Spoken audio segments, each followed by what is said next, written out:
Thank you, everyone. Today, so this is going to be our first Rhythm Game Club meeting for the spring semester 2024. So, I'll actually go into it now.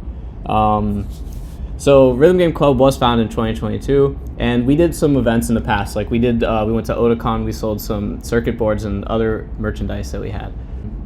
And we've been doing some events, but this is where we want to start picking up things this semester. So the goal is to connect the rhythm game community at GMU. And the way that we want to do that is, first we want to introduce new games and projects. So the idea is that we know that there's a lot of people that are just getting into rhythm games, and we want to be able to expose more rhythm games to people. And it might be arcade games or consoles, but there's also, let's say, we also want to introduce projects from our club and allow people to find new things for rhythm games. And we also, through our meetups and everything, we want to introduce opportunities to play together and socialize. So that's the idea for the Rhythm Game Club. In terms of officers, there's me, I'm Nathan, I'm the president. We have Kyle, who, if you want to go. Hello, my name's Kyle. I'm also an Nextlation on the Discord. I've been playing rhythm games for about 8 years. 8 years in April. And I started playing arcade rhythm games about 2 years ago. Nice. And Gabe, you can go. Also, there's Jordan and Rika, but they're not here right now. Hi, my name's Gabe. I am a current RGC shareholder. I helped found this club back in 2022, and I've had active involvement since. I helped out with the Otacon's merch sales, and I've been helping President Bedrock over here connect our club with other communities outside of GMU, such as with Aero Clips and Towson. And also for me, I've been playing rhythm games since 2014, and it'll be my 10th anniversary of rhythm games in like 3 days. So that'll be, I've been addicted for way too long. So You can never stop. Yeah, I can never stop. It's true. So anyways, one of the things I want to talk about first off, just to get into rhythm games, why play rhythm games? So obviously rhythm games, the point of a rhythm game is to synchronize your movement or some action to the music and the song. And the idea is that this should be really fun. There's a lot of different ways to do rhythm games. And there's like different styles, there's different ways of input, like you can use your hands or your feet, or let's say controllers moving your arms, like there's full body motion involved as well. And there's a lot of ways to appreciate and enjoy rhythm games. But with that, there's also building skills for physical and cognitive things. So one of the things is hand-eye coordination, of course, and we think about learning patterns and recognizing patterns very quickly, which focuses on muscle memory and memorization, those are very nice things to have in general. So it helps with your your coordination and understanding of your body better and your movements. But also, it acts as a source of exercise. Rhythm games would be classified as high intensity interval training, or HIIT, which is where you have a short commitment, but you have a large burst of action that's involved. So, and this is accentuated more in games that involve dancing and movement, obviously, like where you're moving like your full body. But even with the hand games, the fact is that you're still producing adrenaline when you're trying to push yourself in rhythm games, and that type of thing is still going to burn calories in somewhat. So there's some element of just the fact that you're gaming and you're very invested in it will still count as some form of exercise. So, and then in terms of rhythm games specifically, one of the advantages is the music. So you have the sense of timing and rhythm. You start to develop being able to not only understand like the visual relation of like hand-eye coordination, but you're also developing your internal sense of rhythm. So that's a big difference in rhythm games, and that's something that makes it stand out, because especially if you like music, then you probably will enjoy following the music that you're playing in the game. So one of the things finally is in terms of the skills that I want to emphasize is the state of flow. So flow is basically being in the zone. It's the state of being fully focused on whatever you're doing and it consumes your brain, your mind, and everything. And flow is something that happens positively, because what happens is that your thinking is minimal because you're focused on you're so focused on the game, and your adrenaline can kick in as well. But that means that your brain doesn't have much to think about for other things. So anything that was stressing or giving you anxiety is going to be reduced, because now this is what you're focusing on, these patterns. But it's still not completely gone, because I can still, especially if you're doing something that isn't completely pushing it. Like if you're doing something really hard, you might find that you're thinking about how to survive or how to get through that situation. But if you're doing something easier, you still have your brain handling the muscle memory and those actions, but you might be able to minimally think about things, but not in a way, it's hard to overthink about things. So that state of flow is actually a big advantage in reducing stress, anxiety, and leading for a more positive mindset. So rhythm games are good in that way. But also, finally, besides the games themselves and your physical, like personal improvements, is also the community that you get from that. So meeting new people and with similar interests and socializing, and also these arcades and going to arcades or just meeting up with people that have the same interest in these games. That enables in-person interaction. That's generally positive for people. So that explains why we would play rhythm games. So now that I've made that argument, let's say what rhythm games. So I have this little video, and I just like y'all to yell out the games if you recognize them. There's a lot of them, so I mean, some of them are arcade, some of them are mobile. We'll find out how well y'all can do it. But let me play the video.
Video.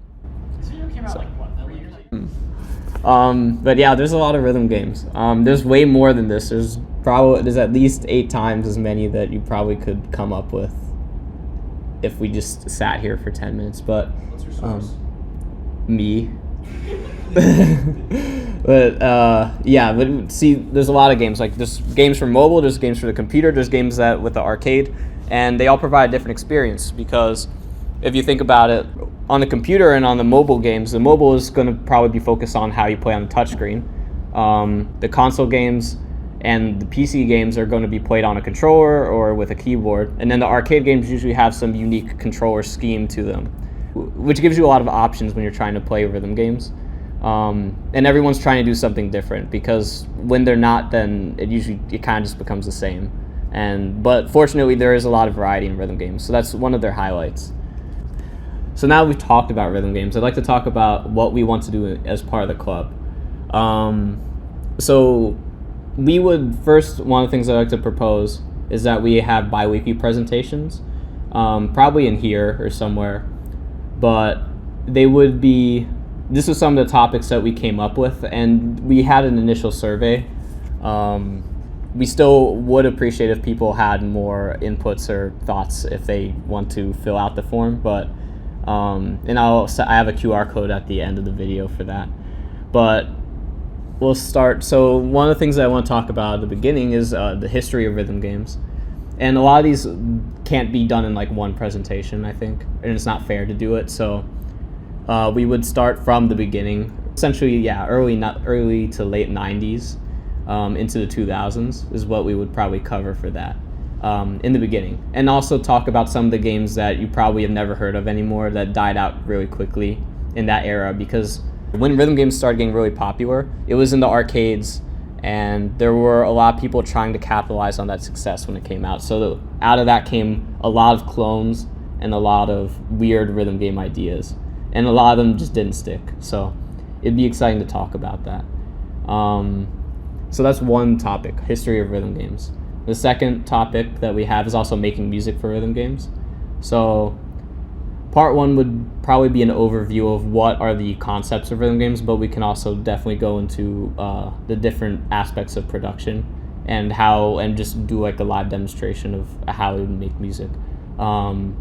We have music producers that we can reach out to that have made music in rhythm games, and they'd be probably willing to contribute. So definitely willing to talk about that.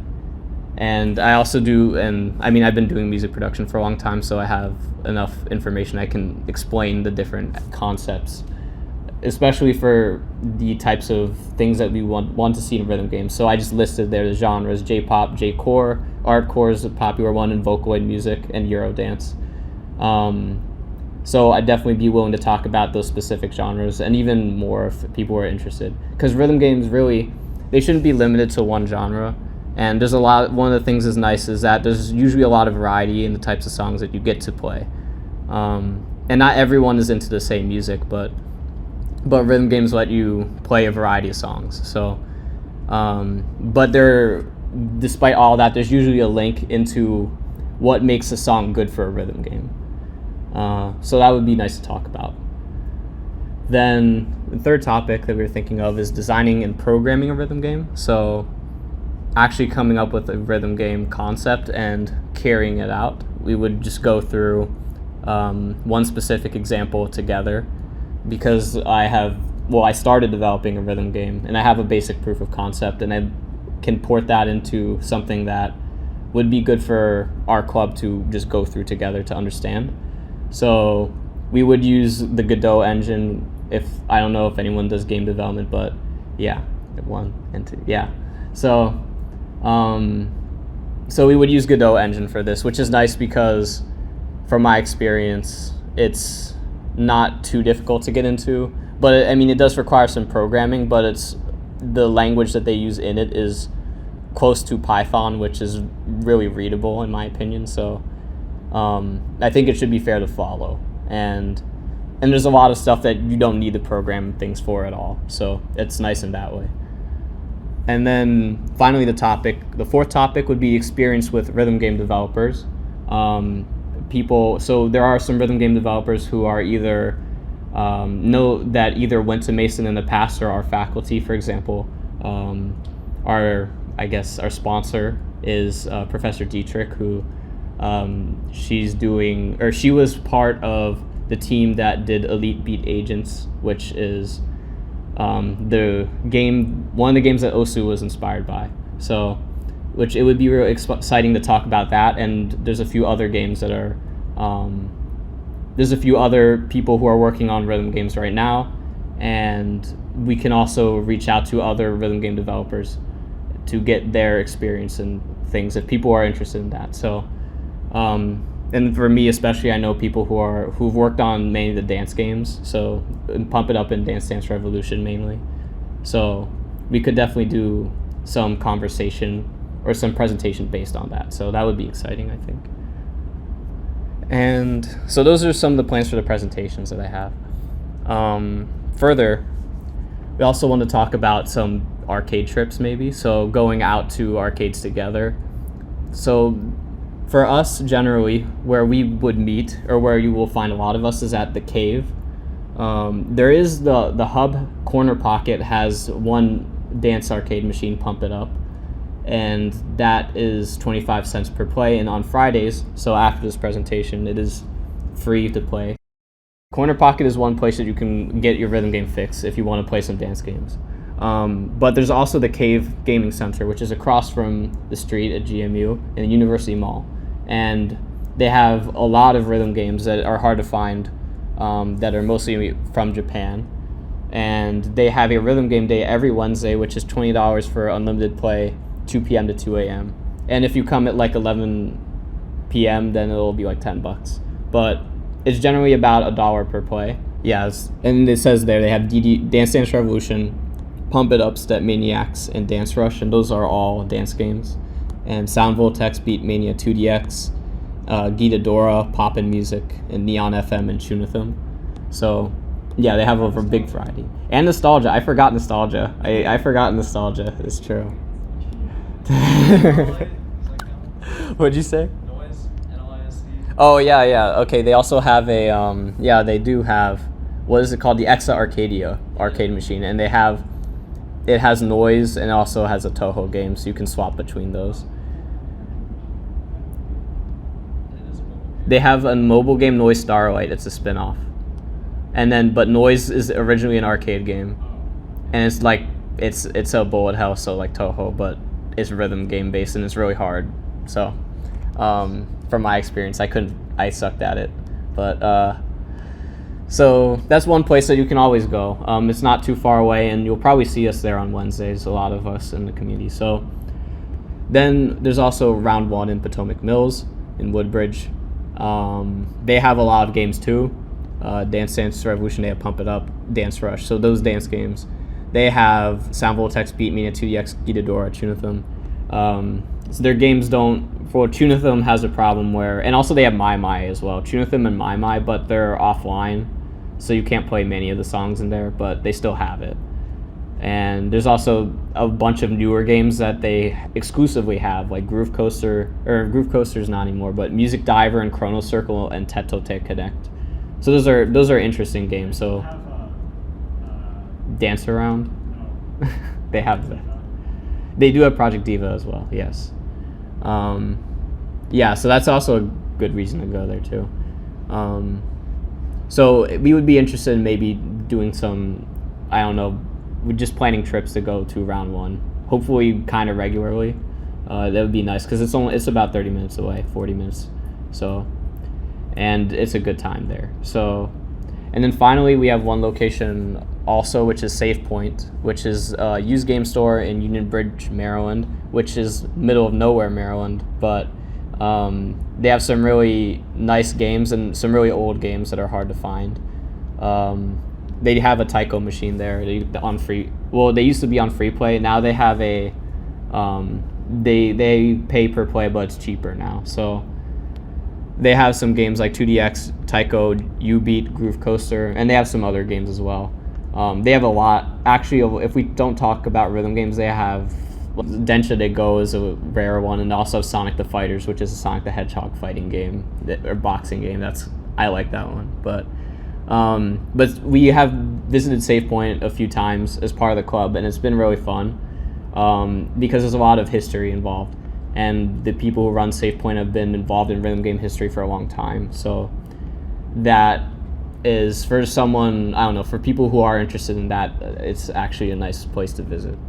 So we like to ideally go to, make trips to Round 1 and maybe one trip to Safe Point during the semester, if we can manage. But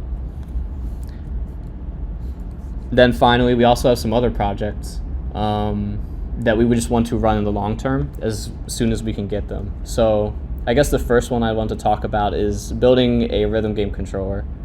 The idea is that we'd like to build a controller to teach people the engineering skills and teach people or how we can make rhythm games and how we can design the hardware involved. So this involves, for engineering, the skills are like the CAD, which is computer aided design, 3D printing, circuit board design, and programming. And to whatever extent people are interested in that, we can talk about it. One project that I had been working on for a while was building this controller, which is similar to the MIDI Fighter, if you've ever seen that. But the idea is that we have the controller and we can use it for whatever, if we want to design a rhythm game, we can, but we could also use it, of course, as a normal rhythm game controller for other like lane-based games, so like for 4 keys. Or you could probably do sound voltex if we added some knobs or something like that. So we could add extra features to this design. So my goal for the club, or one of the goals that I have for the club, is that we can get some, that we are able to get funded to create these controllers that we can either lend out and let students borrow, and we can give them away as prizes maybe.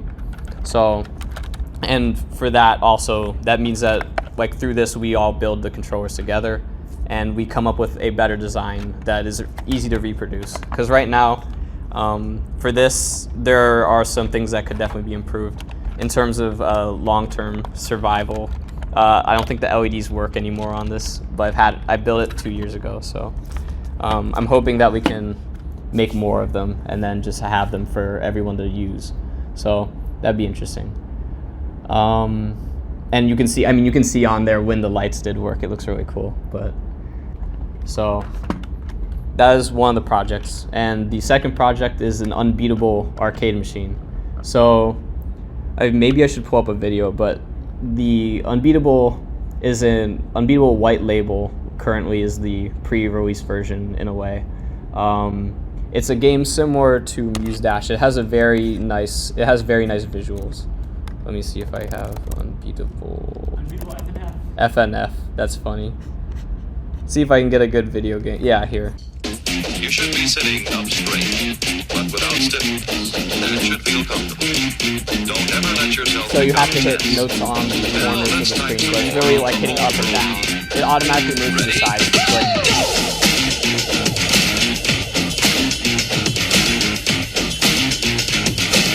And then you have to dodge the triangles. So you're hitting up and down. But the visuals are really nice and the story's really nice. So I'm really looking forward. But one of the things that we wanted to work on as a club is designing an unbeatable arcade machine. And D-Cell Games, who was helping develop the game, would be willing to support this.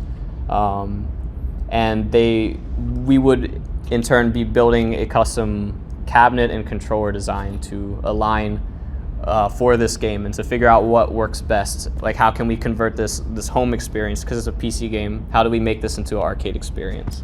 And we've already been having, we have a prototype idea of concept of what we'd like to do, so it would be interesting if people wanted to work on this. So those are the long-term projects that we have. In terms of potential events, we like to probably host some tournaments at some point. So one of the easy tournaments would be dance games. Pump It Up is one of the games that a lot of people seem to play. So we like to either host that at the Cave or the Corner Pocket, and we can get some prizes for each division winner. So that'd be exciting. Another thing that we like to do we know a lot of the people that are interested in rhythm games here are into Project Sekai. But I don't think hosting a Project Sekai tournament on tablets would be that fun or anything, or just having people on their phones just fight for score. So one of the suggestions that I was thinking about is using Tunithum with the rhythm game, which is basically arcade. If you don't know what it is, it's like arcade Project Sekai. It's a full size, and you actually move into air instead of swiping upwards. There's air sensors. But what we'd like to do is modify Tunithum controllers to act as touchscreen devices, so that we can use them with Android phones for Tunithum or for Project Sekai tournaments, like having a Tunithum controller and having to play the game that way. I think that would be interesting. It'd be more fun that way, and it would actually, there'd be a lot more emotion involved. So people who haven't, it would also be nice because if people are used to Project Sekai, then they'd have to get used to this new format to try and succeed, I should say. But it would be exciting. So those are some of the events that we're thinking about. I would like to go over some of the communities that are in the local for rhythm games in the area. So this QR code is for the Mason Rhythm Game Club Discord if you're not already in it. And so, I mean, this video is going to go on YouTube. So for people who want to join and get involved in our community, we have the link ready for you. There's also the DMV Rhythm Gamers, which primarily corresponds to the arcades in our area. There's a Discord link there. There's also Aero Eclipse, which is mainly for dance gamers and people who play Pump It Up, but that's mostly the Maryland community. But that is another good local community, and there's a lot of active events, including tournaments. Eclipse, it used to be called Eclipse East, but Eclipse 2024, and also probably next year or 2 years. They usually host a big tournament, which is very nice, and it's usually in Baltimore Convention Center. So that's another one. And then there's also Virginia Rhythm Gamers, which is more for the southern areas. So Virginia Beach is mainly where people in those communities congregate. Then they've run tournaments like Beast in the East, which is another high-profile dance game tournament, and that's exciting. That's in Hampton, Virginia. So it's a few hours away at least, but if you're interested in getting involved, we have the Discord links for those communities. There's also some others that I would just shout out, like GMU Esports provides tournaments and community for the OSU games. The team isn't premier, but there is a team that competes in the OSU Collegiate League. So GMU Esports runs that, and we also have like sub teams for Tycho and Mania, OSU Mania. There's also the OSU Virginia community. If you guys are into OSU, but they used to do meetups regularly at the Cave. It used to be every month around 2021, but they don't do it as much anymore. Though there are still a lot of people that play OSU in the area, and OSU is not going to fade away. It's a pretty easy, accessible game. So I just wanted to list some of those communities if you're interested. Finally, if you haven't filled a survey out, there is a QR code to allow us to gauge if there's anything that you're particularly interested in, anything that we've talked about before, and there's also some information about your availability for meetings and other things like this so that we can continue to do these events. So I just have that link there. And with that, that's the end of the presentation, so thank you.